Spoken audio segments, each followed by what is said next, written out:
selamat pagi semuanya. Perkenalkan, kami dari kelompok 14. Kami di sini bertujuan untuk membuat tugas hukum ekonomi. Saya sendiri Muhammad Ridho dengan NIM 25020026. Saya Kevin Ananda Mikael Sinaga dengan NIM 25020033. Saya Tasin Nathanael Sulalahi dengan NIM 250-2014. Saya Ahmad Kadapin Hidayat dengan NIM 250-2000019. Kami di sini dengan judul Larangan impor barang bekas akan menjelaskan tentang pengertian, permasalahan timbul, dan solusi yang akan diberikan. Barang impor bekas adalah barang yang sebelumnya telah digunakan di luar negeri dan kemudian dimasukkan ke Indonesia untuk digunakan atau diperjualbelikan kembali. Contohnya adalah sepatu bekas, pakaian bekas, elektronik bekas, kendaraan bekas, dan berbagai barang lainnya. Di Indonesia, impor barang bekas pada dasarnya emang dilarang, kecuali untuk beberapa jenis tertentu yang secara khusus diperbolehkan oleh pemerintah. Larangan ini diatur dalam peraturan perdagangan untuk melindungi kepentingan nasional.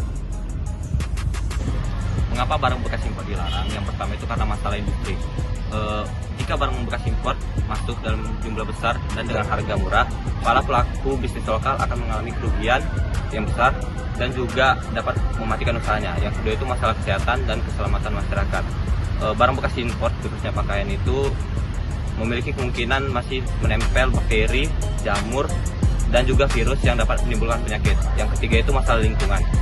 Barang bekas impor terutama elektronik dapat menimbulkan masalah lingkungan jika tidak dapat dikelola dengan baik. Yang keempat itu masalah tentang ilegal.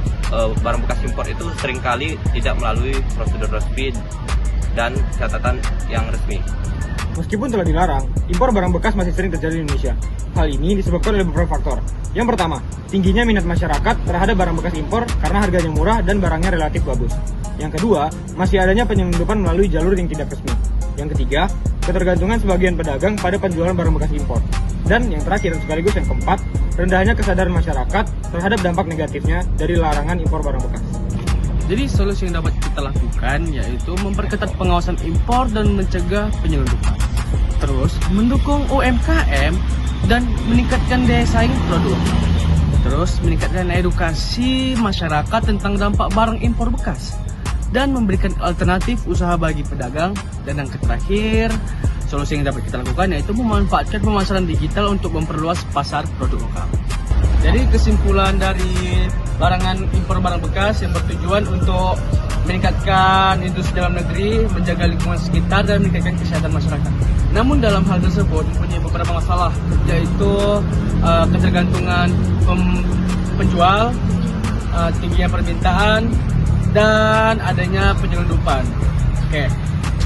Oleh karena itu pemerintah harus melebihkan pengawasan dan mendukung produk-produk lokal agar negara kita lebih stabil ekonominya dan lebih maju. Terima kasih.